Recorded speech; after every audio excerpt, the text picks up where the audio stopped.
Eu quero falar nessa noite sobre a revelação de Deus, como Deus se revelou a nós. E é interessante que o rei Davi, que escreveu esse salmo, ele deixa bem claro como Deus se revelou ao ser humano, à humanidade.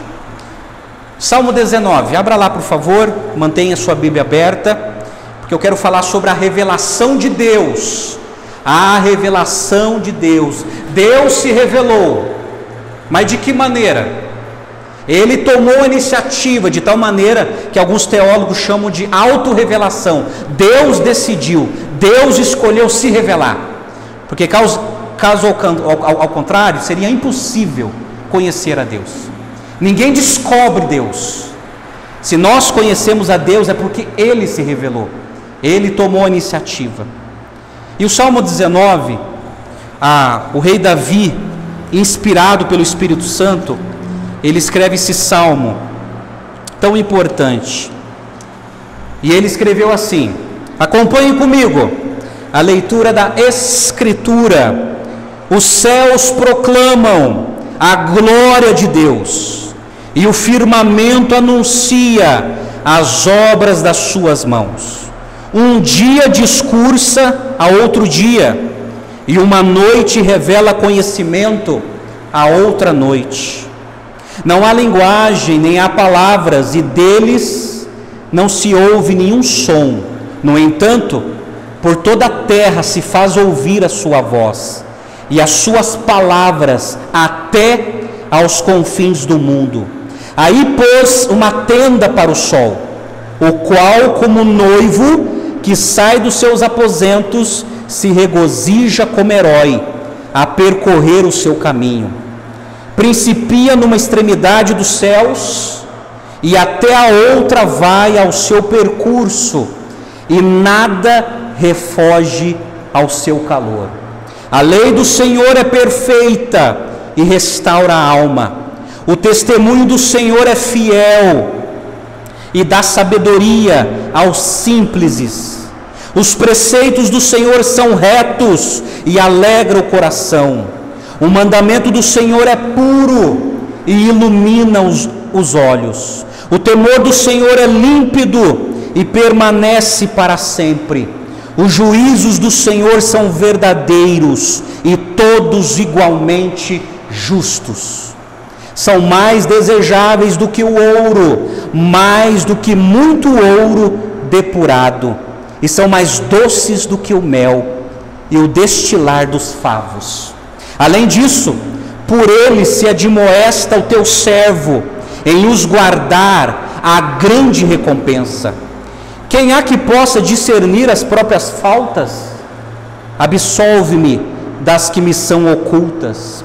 Também da soberba guarda o teu servo, que ela não me domine. Então serei irrepreensível e ficarei livre de grande transgressão. As palavras dos meus lábios e o meditar do meu coração sejam agradáveis na tua presença, Senhor, rocha minha e redentor meu. Vamos orar mais uma vez? Pai, fala conosco, Pai, através das Escrituras, da tua palavra. Nós cremos na tua palavra, Senhor. Então, Pai, mais uma vez rogamos que o Senhor fale conosco através da área de comunicação que o Senhor mesmo escolheu, que são as Escrituras, ó Pai. Edifica a fé do teu povo e abençoa, Pai, o teu povo que está aqui e aqueles que irão assistir, ó Deus. E edifica-nos na tua palavra, Senhor. Guia-nos segundo a tua palavra. Nós oramos agradecidos em nome do Senhor Jesus.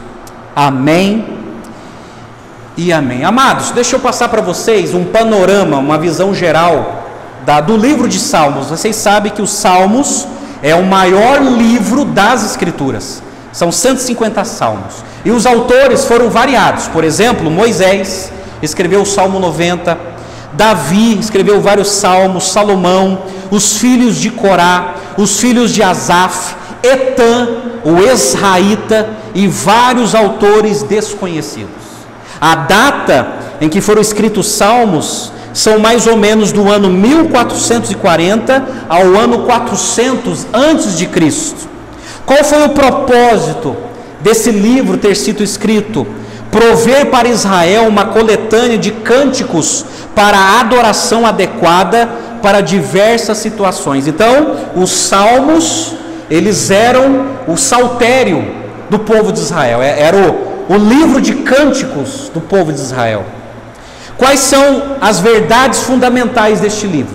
Se você já leu esse livro, você vai entender que uma das verdades fundamentais que esse livro ensina é que Deus merece todo louvor, que Deus protege e resgata os justos quando eles padecem necessidade, que Deus irá abençoar o obediente e julgar o desobediente. A revelação de Deus deveria ser o fundamento da nossa adoração.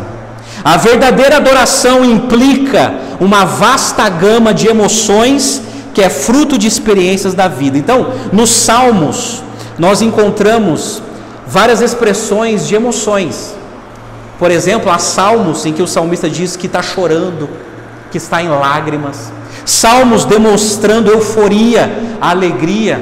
Então, os livros dos Salmos, ele nos ensina isso, as nossas emoções centralizadas numa adoração a Deus. Interessante que o saltério, os Salmos, eles são divididos em 5 livros. São 5 sessões. Por exemplo, o livro número 1 vai do número 1 até o 41. O livro número 2, do 42 ao 72. O livro número 3, do 90 ao 106. E o livro número 5 vai do Salmo 107 ao Salmo 150. Então o saltério, ele é dividido em 5 sessões. Agora, interessante são as classificações de gêneros no livro de Salmos. Por exemplo, os salmos são hinos de louvor. Então, vários salmos vocês vão ver que são hinos de adoração a Deus. Os salmos têm vários textos de lamentações. Isso é o salmista chorando, dizendo para Deus: Deus, por que eu estou sofrendo? Porque os meus inimigos estão me maltratando. São lamentações, não são murmurações. São lamentações, colocando diante de Deus as tristezas que eles enfrentaram. Os salmos também são atos de ações de graças. Nós observamos salmistas agradecendo a Deus. Salmos como cânticos de confiança. Tem vários salmistas que estavam em campanha de guerra, que escreveram alguns textos dizendo assim: olha Deus, eu confio em Ti. O rei confia no Senhor. Salmos reais, que são salmos que foram escritos pelos reis. E salmos de sabedoria, salmos que falam de conselhos sábios para o viver diário. Mas, gente, o Salmo 19, esse salmo, ele louva ao Senhor pelos seus grandes presentes para a humanidade: a criação e a lei, que é a palavra de Deus. Esses são os 2 grandes presentes que Deus deu à humanidade. Usando a terminologia teológica, ele fala da revelação geral de Deus no mundo, através da obra da criação, e a revelação especial nas Escrituras. Então essas são as 2 categorias que Deus, como Deus se revelou a nós. Ele se revelou de maneira geral, através da criação, e Ele se revelou de maneira especial, através das Escrituras. E na conclusão desse salmo, Davi, ele se volta para Deus, orando para que Deus o ajude a viver uma vida verdadeira e reta. Então, meus amados, esse é o Salmo 19, e eu quero fazer uma exposição desse salmo, e logo em seguida eu já quero fazer algumas aplicações. Mas olha só, primeiro eu quero falar sobre a revelação geral de Deus no mundo através da criação. Vai do verso 1 ao 6, o verso 1 na sua Bíblia diz assim: os céus proclamam a glória de Deus, e o firmamento anuncia as obras das suas mãos. Então aqui o salmista, ele usa a linguagem lá de Gênesis capítulo 1, e é muito bom a gente saber que o rei Davi, ele olhava para o livro de Gênesis de maneira histórica e literal, não de maneira alegórica e metafórica. O rei Davi, ele acreditava de todo o coração que Deus criou, através da palavra do seu poder, todas as coisas. Ele criou o universo, ele criou os oceanos, ele criou a natureza, ele criou um homem literal chamado Adão e uma mulher literal chamada Eva. Então a gente precisa entender que quando Davi ele escreve esse salmo, ele escreve nas categorias como nós devemos interpretar o livro de Gênesis. Você não pode ver o livro de Gênesis de maneira alegórica, mas a maneira mais saudável de interpretar o livro de Gênesis é de maneira gramatical, histórica e literal. É assim como Davi interpretava. Agora, sabe o que é interessante?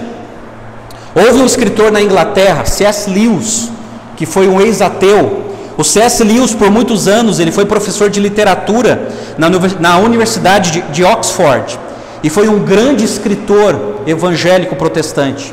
Ele escreveu os 7 volumes do livro As Crônicas de Nárnia, que acabou se tornando filme. E ele escreveu um belo livro sobre os Salmos. Interessante que depois que ele se converteu, como professor universitário, ele olhando para as Escrituras e renunciando o tipo de interpretação que ele tinha estudado, ele olha para o livro de Salmos, ele aprecia o livro de Salmos. E ele escreve um livro comentando sobre o livro de Salmos. E ele falou o seguinte, ele escreveu assim, abre aspas: considero este salmo o maior dos poemas do Saltério e um dos maiores poemas líricos do mundo. Lírico é o gênero de poesia em que o poeta canta suas emoções e os seus sentimentos mais íntimos. Então o poema lírico é um texto que ele está repleto de emoções. E C.S. Lewis, como um erudito na área de literatura, ele fica encantado com o livro de Salmos. Ele fala, olha, esse aqui é um dos melhores salmos que eu já li. É um poema lírico. Gente, alguém da envergadura de C.S. Lewis, um doutor em literatura, convencendo os britânicos, dizendo que a Bíblia é a palavra de Deus. Isso é muito interessante, gente. Saindo algo que saiu da boca de um professor universitário que era ateu e que se tornou cristão a ponto de acreditar em Deus e na criação de Deus.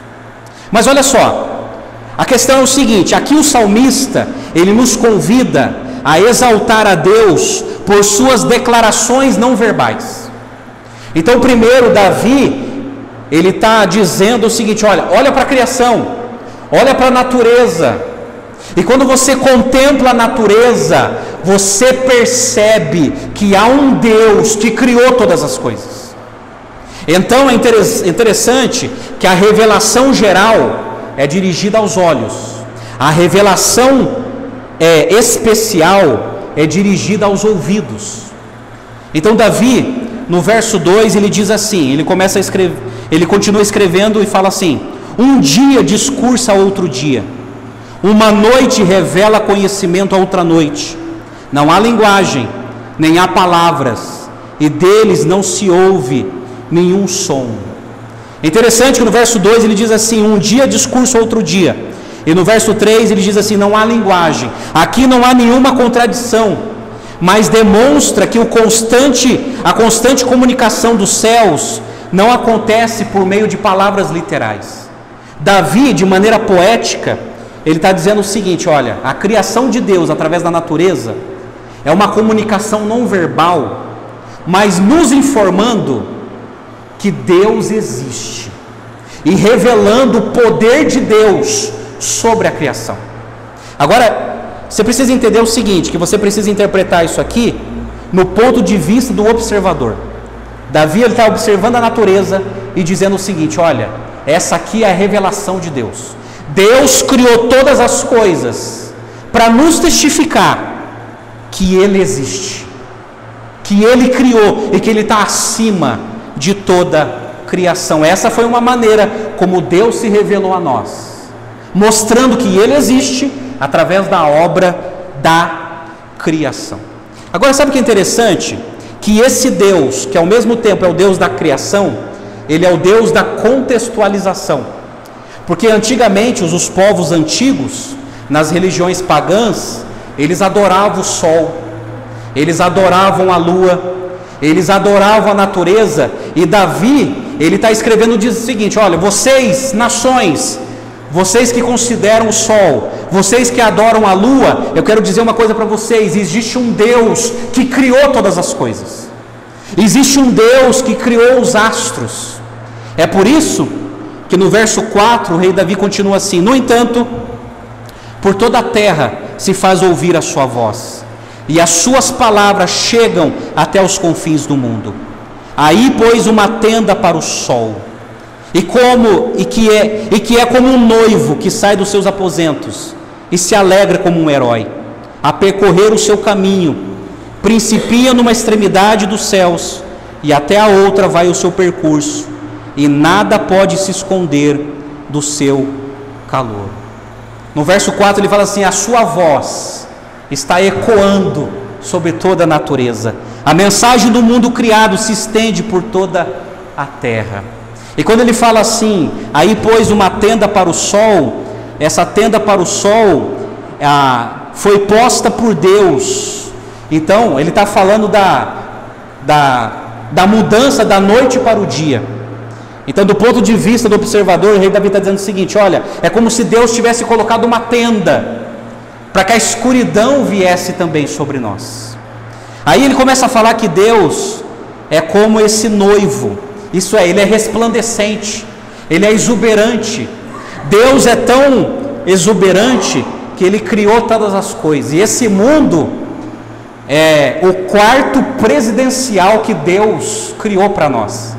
Em todo esse universo, em todos os planetas, o nosso mundo é privilegiado, como se Deus estivesse dizendo assim: olha, eu preparei para vocês o quarto presidencial, o quarto mais luxuoso, eu preparei para vocês. E o rei Davi começa a falar que Deus é como um herói, ele se alegra como um herói, robusto e forte, que cruza o céu. Mas o interessante é que Davi, ao compor o seu salmo, ele expressa como nós devemos observar a criação.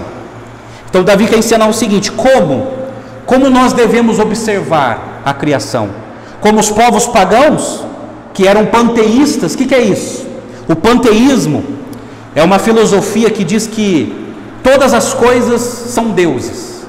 O sol é um deus, a lua é um deus, a árvore é uma deusa, as estrelas são deuses.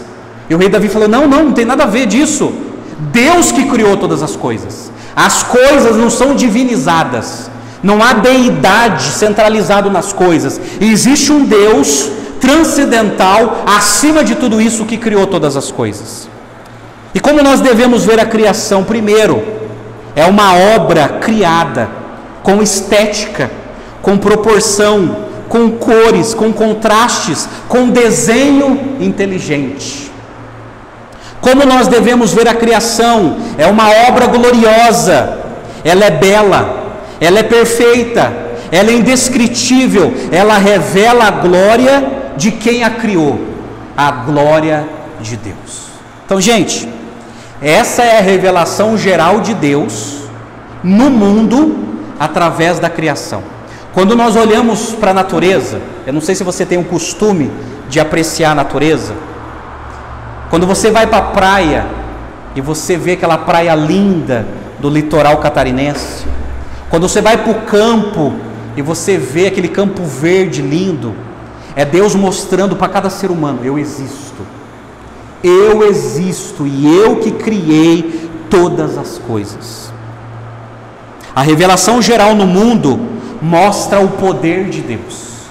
A revelação geral no mundo, através da criação, demonstra o poder de Deus. É por isso que Paulo escreveu a sua carta aos Romanos, capítulo 1, a partir do verso 18. Olha só que Paulo escreveu aos Romanos no que tange a criação e a raça humana. Paulo escreveu assim, verso 18: a ira de Deus se revela do céu contra toda a impiedade e injustiça dos seres humanos, que por meio da sua injustiça suprimem a verdade. Pois, olha só o que ele escreveu: pois o que se pode conhecer a respeito de Deus é manifesto entre eles, porque Deus lhes manifestou. Aí no verso de 20, Paulo ele escreve como Deus se manifestou. Ele escreve assim: porque os atributos invisíveis de Deus, isto é, o seu eterno poder e a sua divindade, claramente se reconhecem desde a criação do mundo, sendo percebidos por meio das coisas que Deus fez. Por isso, os seres humanos são indesculpáveis. Romanos 1:20. Sabe o que Paulo está dizendo?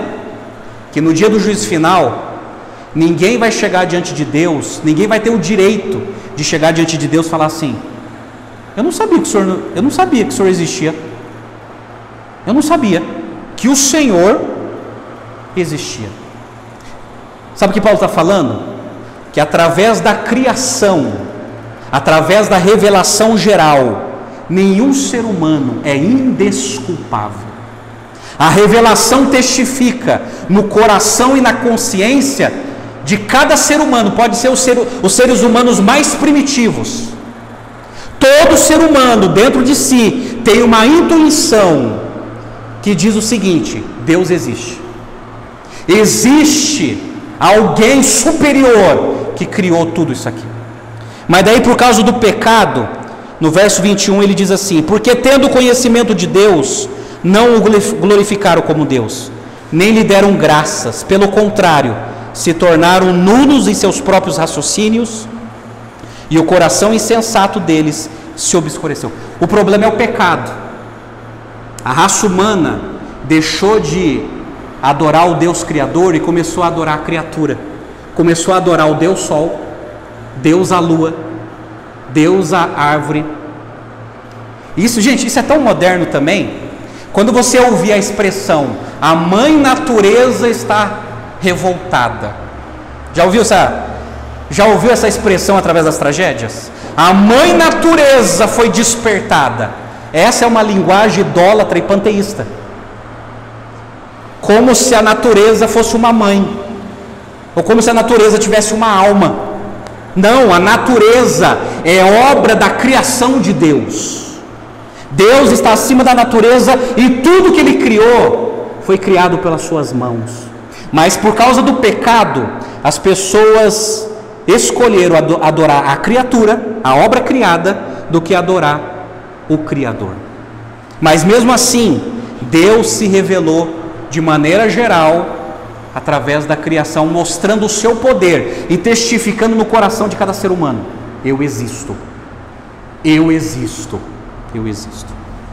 Mas daí, gente, o rei Davi, ele muda, ele passa por um segundo tempo no Salmo, e aí ele fala da revelação especial nas Escrituras, verso de 7 a 9. Ele fala da revelação geral na criação, verso de 1 a 6, e agora ele fala da revelação especial de Deus nas Escrituras, verso de 7 a 9. Os versículos de 7 a 9 descrevem a revelação especial, a revelação que Deus faz de si mesmo através da sua palavra escrita. Aqui que está a questão. Através da revelação escrita, Deus ele revela a si mesmo através de sua palavra. Então, a revelação especial de Deus nas Escrituras mostra a sua graça. Se a revelação geral mostra o poder de Deus, a revelação especial mostra a graça de Deus. Agora, gente, olha só, quero chamar a sua atenção. Do verso de 7 a 9, há 6 atributos da palavra de Deus, ou 6 adjetivos. Então nós veremos 6 atributos que o rei Davi dá à palavra de Deus, e 6 efeitos que elas causam em nós. Olha que interessante. Primeiro atributo, verso 7: a lei do Senhor é perfeita e restaura a alma. O primeiro título que a palavra de Deus nesses versículos é lei, ou Torá, que é os 5 primeiros livros da Bíblia. E o rei Davi começa a dizer o seguinte: olha, a lei do Senhor é perfeita. É a palavra bíblica favorita para apresentar as Escrituras, identificando como instrução divina. Então o rei Davi está dizendo o seguinte: gente, a lei do Senhor é perfeita, a instrução de Deus é perfeita, refere-se ao fato de que a Bíblia é na realidade Deus ensinando a verdade à humanidade. Então Deus, através das Escrituras, Ele está ensinando a sua lei para a humanidade, Então aqui tem um manual completo que descortina a lei de Deus para as nossas vidas. A lei do Senhor é para a vida humana. Agora, sabe o que é interessante? Que o rei Davi fala que ela é lei, essa lei é do Senhor, ela não é um fruto sociológico de uma nação, essa lei pertence a Deus, é para toda a humanidade e ela é perfeita. Ela é perfeita. Quando ele diz que ela é perfeita, significa que ela não se contradiz, significa que ela não se contradiz como os raciocínios humanos se contradizem, gente. Então a lei do Senhor é perfeita. E qual é o efeito que ela causa? Ela restaura a alma. Ela restaura, gente. E é interessante que essa palavra restaurar significa converter a alma, significa reavivar a alma, significa trazer novo alento à alma. Então esse é o primeiro atributo. A lei do Senhor é perfeita e restaura a alma. A lei do Senhor não tem contradição. A lei do Senhor não tem manobra. A lei que pertence ao Senhor é para toda a humanidade. E ela é perfeita. Ela não tem contradição humana, como as filosofias humanas. Por exemplo, gente, quando nós estudamos filosofia, sociologia, antropologia, é interessante que cada postulado muitas vezes vai um derrubando o outro. Então o pensador lá antigamente, ele levantou um ensinamento, aí o filósofo de hoje levanta um outro ensinamento, desbancando aquilo que o outro ensinou. E aí sim vai de geração a geração, cada pensamento, alguns complementam, mas outros vão desbancando um ao outro. A lei do Senhor não é assim. A lei do Senhor é perfeita em sua constituição e na sua transmissão. E qual é o efeito? Ela restaura a alma, ela converte a alma das pessoas. Enquanto a lei do Senhor, ela manifesta a santidade de Deus e a nossa pecaminosidade, a lei do Senhor, ele reflete a santidade e a perfeição de Deus e mostra a nossa incompetência, a nossa pecaminosidade, mas daí o efeito que ela provoca em nós é restauração. Ela restaura a alma. Amém, gente? É isso que a lei do Senhor faz. A lei do Senhor, ela mostra o nosso erro, ela mostra os nossos delitos, mas daí com a graça de Deus, ela restaura a nossa alma. Segundo atributo, olha aí, os testemunhos do Senhor. O testemunho do Senhor é fiel e dá sabedoria aos simples.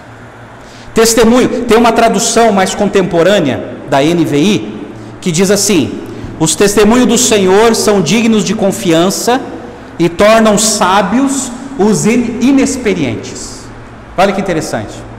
Agora, quando fala assim, o testemunho do Senhor é fiel, é que Deus, através das Escrituras, Ele dá testemunho de si mesmo.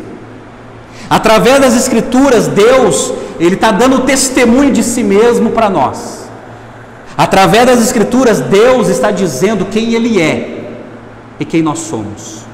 E esse testemunho é fiel, não é falso, é digno de toda confiança.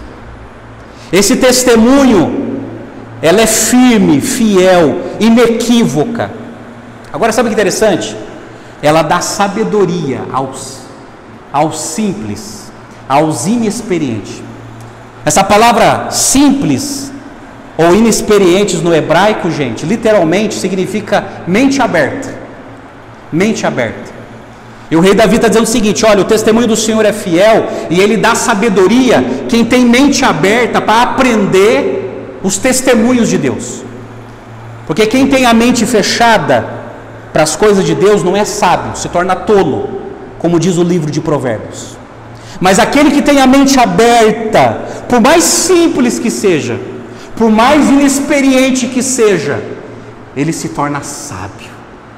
Porque, gente, sabedoria, na tradição judaica, na literatura judaica, sabedoria não é uma questão de intelectualidade, não é uma questão de armazenar informações na cabeça. Sabedoria, na tradição judaica, significa tomar as decisões certas na vida diária. Isso é sabedoria. Isso é sabedoria. E aí o rei Davi está dizendo o seguinte: os testemunhos do Senhor é fiel e tornam sábios, dá sabedoria aos simples. Gente, isso é verdade, gente. Como isso é verdade? Eu tenho testificado o seguinte, na minha vida cristã, pessoas analfabetas que não sabem ler, têm muito mais sabedoria ouvindo as escrituras do que muita gente diplomado. Muita gente. Tem muita gente que tem muita informação na cabeça, mas quando você olha para a vida, é uma negação. Tem muita informação, é muita informação na cabeça, mas quando você olha para a vida prática, é uma negação de sabedoria. Mas eu já vi as pessoas mais simples desse mundo, muitos não sabem nem ler nem escrever, e só de ouvir a Bíblia na voz do Cid Moreira, gente, você olha para a vida dessa pessoa, é uma maravilha de marido, de esposo, de servo de Deus, e você vê o evangelho encarnado na vida dessa pessoa, inculta, mas cheia de sabedoria. Cheia de sabedoria. Porque é isso. Esse é o efeito. A palavra de Deus nos dá sabedoria para viver. Aí eu pergunto uma coisa para você: você precisa de sabedoria? Leia a Bíblia. Dedique-se na Bíblia. Tudo que nós precisamos, meus amados, é saber viver de maneira sábia. Senão continuaremos tomando decisões erradas, decisões precipitadas, decisões desconectadas da vontade de Deus. E isso gera frustração, sofrimento, muitas vezes. Mas o testemunho do Senhor é fiel, o que Ele diz de si mesmo é verdadeiro, o que Ele diz de nós é verdadeiro, o que Ele diz dos planos dEle é verdadeiro, é fiel, e Ele dá sabedoria às pessoas mais simples, de mente aberta, que estão dispostas a aprender com Deus. Mas olha só, Ele continua dizendo, antes disso, certa vez um teólogo chamado Francis Schaeffer, gente, ele já morreu, ele foi um grande teólogo. Ele era considerado o missionário entre os intelectuais, nos Estados Unidos e na Europa. E ele escreveu uma frase, gente, que diz assim: um simples cristão com a Bíblia na mão, pode dizer que a maioria está errada.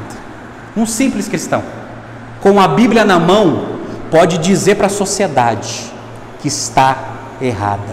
Sabe por quê? Porque o testemunho do Senhor dá sabedoria aos mais simples. É isso aí.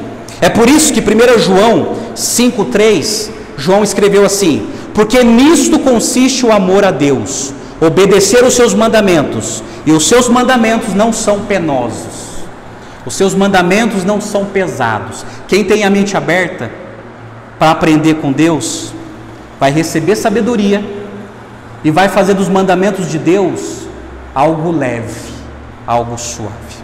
Mas olha só, verso 8: os preceitos do Senhor são retos e alegram o coração. O que é preceito? Preceito aqui são princípios divinos, um conjunto de diretrizes para o viver. Então os preceitos do Senhor são retos, são justos, não há mancha, não é imaculado, mas são retos, são honestos. Os preceitos são princípios. Por exemplo, você quer ter um casamento abençoado, apesar das lutas, por causa da nossa humanidade, porque nós somos errantes, a gente pisa na bola, mas mesmo assim, apesar de, você quer ter um casamento abençoado, os preceitos do Senhor são retos. Você quer educar os seus filhos de maneira sábia, de maneira sagrada, como se deve, sem ser engolido pelas ideologias desse mundo. Os preceitos do Senhor são retos, não são tortuosos. Se você colocar os seus filhos para serem educados com as filosofias desse mundo, são caminhos tortuosos na linguagem bíblica. Mas os preceitos do Senhor são retos, que não se desvia nem para a direita e nem para a esquerda. Então, gente, são princípios de Deus para o viver diário. E é interessante que tudo isso está contemplado nas Escrituras. Gente, eu vejo tanta gente, eu fico tão triste quando eu vejo cristãos buscando em literaturas certas ajudas que já estão contempladas nas Escrituras. É por isso que eu digo para vocês, eu já disse isso e repito, eu desisti de ler livro de autoajuda. Por quê, pastor? Porque não tem novidade nenhuma. Tudo que os escritores de livros de autoajuda escrevem já está contemplado nas Escrituras. Os preceitos do Senhor são justos. Os princípios de Deus para uma vida saudável, para uma vida abençoada, para uma vida que suporte as pressões do mundo, estão aqui. Então eu não preciso ler livros de só porque o cara se formou em comportamento humano. Gente, está aqui, está nas Sagradas Escrituras. E aí eu fico triste pelo desconhecimento dos cristãos.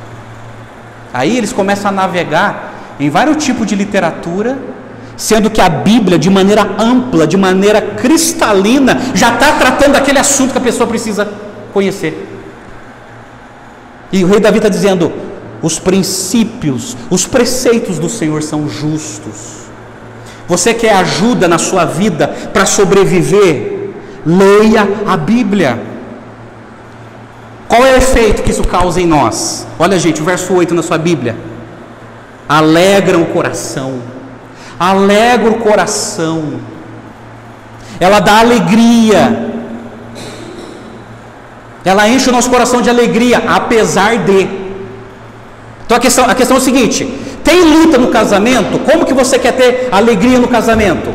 Recorra aos princípios de Deus, de como ter uma alegria, como ter alegria no casamento. Quer ter alegria na educação dos filhos? Como ter alegria na árdua missão de educação dos filhos? Os preceitos do Senhor, recorra à Bíblia. Quer ter alegria na vida profissional, como suportar as pressões do mundo? Recorra à Bíblia. Quer ter alegria na forma de como eu posso servir a Deus e influenciar pessoas? Aí as pessoas, vai buscar recurso em literaturas do mundo. Recorra à Bíblia. A Bíblia ensina como influenciar as pessoas a conhecerem a Deus. Gente, a Bíblia, ela tem primazia. Aí, gente, se nós a conhecêssemos, nós não trocaríamos por nada. Precisamos conhecê-la mais e mais.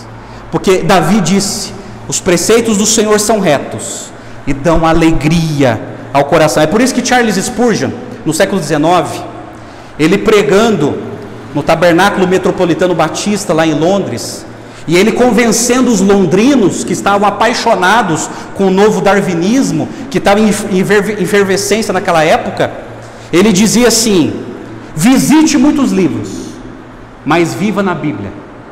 Visite muitos livros, leia, conheça, mas viva na Bíblia. É lógico, você precisa conhecer, você precisa se informar, você precisa se inteirar, mas para o cristão, viva a Bíblia. A Bíblia. Porque muitos que são escritos, muitos que são ensinados, como diz Eclesiastes, não existe novidade nenhuma debaixo do sol. Já está contemplado na Bíblia há séculos e séculos. Só estão reproduzindo com uma nova expressão que para nós cristãos não é novidade nenhuma. Porque está na Escritura. Está na Escritura. E Charles Spurgeon, ele dizia assim: a Bíblia é o único livro cujo autor está presente quando se lê. A Bíblia é o único livro cujo autor está presente, que é o Espírito Santo. Então, quando nós lemos esse texto milenar, o Espírito Santo, ele ilumina a nossa mente para entender a revelação especial. O Espírito Santo nos capacita a entender a revelação especial de Deus. Amém, gente? Você está percebendo porque a Bíblia é importante? Você está percebendo? Mas olha só, o rei Davi, ele continua no verso 8: os mandamentos do Senhor são límpidos. O mandamento do Senhor é puro e ilumina os olhos. O mandamento, agora sabe que interessante? Essa palavra mandamento retrata as Escrituras como mandato divino. Isso quer dizer que a palavra de Deus é de plena autoridade, ela é imperativa e não opcional. A Bíblia não é um livro de sugestões, não é. A Bíblia não é um livro de sugestões para dizer assim para mim e para você: olha, se você quiser, faça isso. Não. A Bíblia diz assim: assim diz o Senhor, faça isso. Mandamento são os mandatos de Deus, as ordens de Deus. Só que o rei Davi diz que o mandamento do Senhor é puro. É puro. O mandamento do Senhor não é para maltratar você, não é para ridicularizar você, não é para te levar para o mal. O mandamento do Senhor é puro. Ele provoca claridade na nossa vida. Deus, ele nunca vai te enganar. Deus, ele nunca vai te colocar numa situação. Deus, através do seu mandamento, ele vai clarear os seus caminhos. Por isso que ele é puro. O mandamento dele é puro. É puro. E diz assim: e traz luz aos olhos, ilumina. Ela traz luz. Sabe o que significa? Quando nós começamos a conhecer as Escrituras, ela traz luz aos nossos olhos no sentido de libertação da escuridão. Antes eu não entendia esse texto. Antes eu não entendia a importância de crer em Deus. Antes eu não entendia a singularidade de Jesus, que só Jesus pode nos levar até Deus. Mas o mandamento do Senhor, ele traz luz aos olhos. Ele ilumina. Ele nos leva ao sentido certo, ao sentido correto. É nesse sentido. As coisas confusas da vida se tornam compreensíveis. Então, gente, quanto mais lermos a Bíblia, mais conheceremos quem Deus é. Quanto mais nós olhamos para a natureza, mais contemplamos o poder de Deus. Quanto mais olhamos para as Escrituras, mais entendemos como é esse Deus e como Ele age. É por isso que precisamos conhecer a Bíblia. A Bíblia, cada vez mais. Ela traz luz. Olha o verso 9. O temor do Senhor é puro. O temor do Senhor é límpido e permanece para sempre. O temor do Senhor aqui significa reverência. Apesar de ser um texto de paralelismo, está falando das Escrituras. As Escrituras produzem em nós temor, reverência. Então o Deus que se revelou na natureza é o Deus que se revela na Bíblia, e é o Deus que nos ensina a como adorá-lo. Como a gente tem que adorar esse Deus? Como esse Deus ele quer ser adorado? Como esse Deus ele quer ser buscado? Como esse Deus ele quer ser priorizado? O temor do Senhor. Ele ensina isso. Então a Bíblia é um manual de adoração. Precisamos de instrução acerca de quem adorar e como adorá-lo de forma apropriada. E diz aqui que o temor do Senhor é puro. Não existe mal, não existe corrupção, não existe erro, não existe impureza, não existe profanação, não existe imundície ou imperfeição. É puro. Qual é o efeito? Dura para sempre. Dura para sempre. Amados, o mundo sempre mudou. As gerações sempre mudaram. As civilizações mudaram, mas a palavra de Deus nunca mudou. Ela continua a mesma. Os mesmos preceitos que foram para Davi são os mesmos preceitos para o cristão contemporâneo do século 21. É o mesmo valor. É por isso que a Bíblia, gente, não precisa ser atualizada. A Bíblia, a sua mensagem não precisa ser atualizada. É interessante que lá na minha terra, lá em São Paulo, tem um pastor batista, gente, um dos pastores mais inteligentes desse país. É um pastor que tem uma mente brilhante, como eu queria ter, mas não tem. E ele cometeu um pecado, a profanação, numa pregação dizendo que a Bíblia deveria ser atualizada para alcançar certos grupos. Esse pastor ele foi desligado da ordem dos pastores batistas. Ele foi desligado porque ele não quis se retratar. Gente, isso é heresia, isso é profanação. A Bíblia, ela não precisa ser atualizada. A mensagem dela dura para sempre. É a mesma da época de Moisés, é a mesma da época de Davi, é a mesma na época dos apóstolos e é a mesma em pleno século 21. Essa é a mensagem de Deus. E Jesus um dia falou assim: céus e terras passarão, mas a minha palavra permanecerá. A Bíblia não precisa ser atualizada. Não precisa, porque ela dura para sempre. E ele termina dizendo assim, verso 9: as ordenanças do Senhor são verdadeiras, são todas elas justas. Os juízos do Senhor são verdadeiros e todos igualmente justos. A palavra ordenança enxerga as Escrituras como veredito divino. As ordens de Deus, o veredito de Deus, os juízos de Deus. Essa frase projeta Deus como juiz de toda a terra e as Escrituras como seu pronunciamento do tribunal divino. Então os juízos de Deus são verdadeiros, é porque Deus é o juiz e o seu veredito é verdadeiro. O seu veredito não é contraditório. O seu veredito é verdadeiro. O que ele determinou vai acontecer. O que ele disse é a verdade, não será alterada. Esse é o veredito de Deus, no tribunal de Deus. E o efeito são todas elas justas. A palavra de Deus é justo. Sabe o que é justo? Na linguagem do rei Davi, que aquilo que Deus falou e fez, ele tem total aprovação e é digno de confiança, porque Deus é justo e ele não erra em suas sentenças. Ele não é motivado por questões externas, ele não é manipulado. Ele é um juiz justo e o seu pronunciamento é justo e verdadeiro. Amém, gente? Certa vez um teólogo que já morreu, Sproul, ele escreveu assim sobre a Bíblia: se há algo na Bíblia que eu não gosto, o problema não está nela, o problema está em mim. Está em mim. E Charles Spurgeon, ele dizia o seguinte para os londrinos, numa pregação ele falou assim: a Bíblia, muitos homens odeiam a Bíblia porque a Bíblia diz a verdade.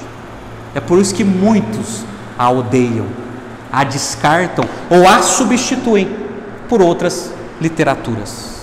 Agora, gente, eu quero encerrar com a resposta de Davi. A resposta de Davi a essa revelação. A revelação especial de Deus, versos de 11 a 14, e eu vou passar bem rápido, por causa do tempo. Mas ele diz assim: são mais desejáveis do que o ouro, mais do que muito ouro depurado, são mais doces que o mel e o destilar dos favos. Além disso, por eles se admoesta o teu servo, em os guardar a grande recompensa. Olha a resposta de Davi, que precisa ser a nossa resposta. Precisa. As Escrituras são o nosso bem maior, mais preciosas do que o ouro. Então o rei Davi está dizendo o seguinte: olha, mais do que ouro, do que prata e diamantes, e ele tinha acesso a isso, a palavra de Deus é a minha maior riqueza. Essa verdade tem que ser para a gente também. Muito mais desejáveis do que o ouro. Muito mais do que desejar ouro, riqueza nessa vida, eu desejo a palavra de Deus. A palavra de Deus precisa ser preciosa na nossa vida, muito mais do que os ouros que a gente pode conquistar nesse mundo. Eu pergunto para você, qual é o valor que a Bíblia tem na sua vida? Qual é o valor que a palavra de Deus tem na sua vida?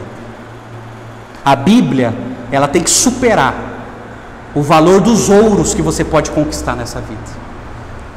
As Escrituras são o nosso maior prazer, mais doces do que o mel. Interessante que na época do rei Davi, o mel ali em Israel era um dos alimentos mais gostosos da Palestina. Então aqui ele está colocando toda a experiência dele, a experiência paladar que ele tinha, muito mais doce do que o mel, aquele mel puro, muito mais doce do que o mel é a tua palavra, Senhor. Aqui tem a ver com prazer. Deixa eu perguntar uma coisa para você, o que te dá mais prazer nessa vida? Pensa aí, pensa na sua cabeça. Lembra nas suas escalas de valores que você tem se dedicado tanto na vida. O que te dá mais prazer? Para Davi, sabe o que dava mais prazer? Conhecer o Deus das Escrituras. Conhecer o Deus das Escrituras. Para Davi, essa era a maior riqueza. Para Davi, esse era o maior prazer. E quando um prazer nesse mundo substitui isso, nós nos tornamos idólatras. A gente passa a amar aquilo acima do nosso Deus. Então esse hedonismo, a sociedade hedonista, o que é uma sociedade hedonista? É aquela sociedade que está em busca do prazer, em busca da felicidade.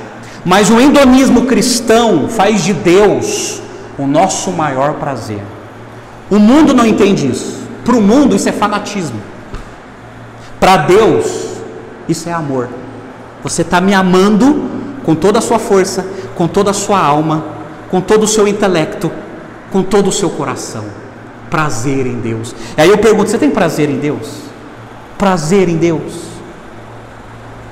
As Escrituras, elas são nossa maior proteção, nos alertando contra o erro. Por isso que no verso 11 diz assim: além disso, por ele se admoesta o teu servo, em os guardar a grande recompensa. Elas oferecem a maior promessa, uma recompensa eterna. Vale a pena obedecer à palavra de Deus. Existe uma recompensa. Mas daí, no verso 12 ele diz assim: quem é que possa discernir as suas próprias faltas? Absolva-me das que me são ocultas. Sabe o que Davi está dizendo aqui? Ela repreende os pecados ocultos, a Bíblia. Quem há que possa discernir as suas próprias faltas? Absolva-me das que me são ocultas. Sabe o que Davi está dizendo? Deus, tem pecados que eu nem sei que eu estou cometendo, mas eu estou cometendo. Tem pecados que são ocultos na minha vida, mas a tua palavra, ela me repreende. A tua palavra mostra os pecados mais secretos e ocultos da minha existência. Ó Senhor, absolve-me desses pecados. E sabe quem mostra esses pecados em nós? A Bíblia. As pessoas ao seu redor podem até não saber dos pecados ocultos que há na sua vida, mas quando você abre as Escrituras, você lê as Escrituras, Deus te mostra através das Escrituras os segredos mais íntimos do seu coração. É isso que Davi está dizendo: livra-me dos pecados ocultos, os pecados que só eu sei, e pecados que eu estou cometendo também, que eu não sabia que era pecado. Só que daí ela repreende os pecados ostensivos. Olha o verso 13: também da soberba guarda o teu servo, que ela não me domine, então serei irrepreensível, ficarei livre de grande transgressão. Também da soberba, um pecado ostensivo. Existem pecados ocultos e pecados ostensivos na nossa vida. Ocultos são pecados que só Deus sabe e você sabe. E pecados ostensivos são pecados que são tão expressados que todo mundo sabe. E aí Davi ele fala assim: Senhor, livra-me da soberba, do orgulho, porque o orgulho é o pior pecado que faz as pessoas não se submeter à palavra de Deus. O orgulho. a soberba, a presunção. É por isso que tem muita gente que não quer se submeter à Bíblia. Orgulho, soberba, pecados ostensivos. A NVI diz assim: também guarda de teu servo os pecados intencionais, aquilo que nós cometemos. Amados, e ele fala assim: então serei irrepreensível. Isso fala de santidade. Tem uma frase que dizem que foi John Wesley que escreveu, mas Moody, que foi um grande pregador, ele tinha escrito na Bíblia assim: ou este livro te afastará do pecado, ou o pecado te afastará desse livro. E ele tinha escrito na capa da Bíblia dele, o grande pregador Moody: ou este livro te afastará do pecado, ou o seu pecado te afastará desse livro. A Bíblia Sagrada produz em nós santificação. E Davi diz assim: então serei irrepreensível e ficarei livre de tão grande transgressão que ofende a tua santidade. Oh, gente, é isso aqui que a gente precisa. Aí eu termino, verso 14. Ele termina dizendo assim: as palavras dos meus lábios e o meditar do meu coração sejam agradáveis na tua presença, Senhor, rocha minha e redentor. A Bíblia produz em nós, gera em nós desejos elevados, desejo de verdadeira adoração. As palavras dos meus lábios e o meditar do meu coração sejam agradáveis a ti. Senhor, que as minhas palavras e que o meditar do meu coração, que só o Senhor sabe, seja agradável a ti. Gente, adoração. Davi era um homem que se preocupava em agradar a Deus, com as palavras e com os pensamentos dentro de si. O meditar do coração tem a ver com a nossa vida interior. Aí eu pergunto para você: é a sua preocupação? Ou você nem se interessa por isso? Você se preocupa em agradar a Deus? Você se preocupa em fazer aquilo que Deus quer? E aí a Bíblia, ela produz em nós salvação. Aí o rei Davi termina assim: sejam agradáveis na tua presença, Senhor, rocha minha e redentor meu. Ele chama Deus de Salvador. Só há salvação quando nós encontramos a revelação especial de Deus, que é a palavra de Deus. É por isso que Romanos 10:17, Paulo escreveu assim: a fé vem pelo ouvir, e ouvir a palavra de Deus. A verdadeira fé, ela só vem quando se ouve a palavra de Deus. Amém, gente? Apesar do calor, deu para entender? Aí eu termino com algumas perguntinhas. E termino aqui. O que é a Bíblia para você? O que é a Bíblia para você? O que é a Bíblia para você? A Bíblia, ela deve ser a palavra de Deus. A palavra de Deus na nossa vida. A orientação de Deus. Se não, ela é qualquer literatura como tem no mundo. Mas ela é a palavra de Deus. E é ela que vai orientar a minha cosmovisão, o meu credo, a minha conduta e o meu caráter. A palavra de Deus. Qual é o valor que a Bíblia tem na sua vida? Qual é o valor que a Bíblia tem na sua vida, gente? A sua Bíblia é o quê? Livro de enfeite, estante, de escritório? A sua Bíblia é o quê? Acessório de desodorante, debaixo do braço? A sua Bíblia é o quê? Mais um livro na sua biblioteca, mais um livro, mais um livro antigo no meio da sua biblioteca? Qual é o valor que a Bíblia tem na sua vida? O rei Davi falou: mais desejável do que o ouro, mais prazeroso do que o mel, é a tua palavra, Senhor. Você já foi transformado pela Bíblia? Você já foi transformado pela Bíblia? Gente, a Bíblia, 2 Timóteo 3,16 diz assim: toda a Escritura é divinamente inspirada por Deus e útil para ensinar, repreender, corrigir e educar na justiça, a fim de que o homem seja preparado e habilitado para toda boa obra. Uma das utilidades da Bíblia é repreender. Gente, ela repreende a nossa soberba, a nossa presunção, o nosso orgulho, os nossos pecados ocultos, os nossos pecados ostensivos, as nossas cosmovisões controvertidas que a gente aprendeu em universidades nesse mundo. Ela confronta e ela transforma, ela redime a nossa maneira de pensar, a nossa maneira de agir, a nossa maneira de existir. Ela transforma. É por isso que Jesus falou para o diabo lá no deserto, Mateus 4,4: nem só de pão viverá o homem, mas de toda palavra que sai da boca de Deus. Nem só de pão viverá o homem, nem só dos desejos o homem vai viver, mas o homem vai viver sobre a palavra que saiu da boca de Deus, que está escrita aqui. Amém?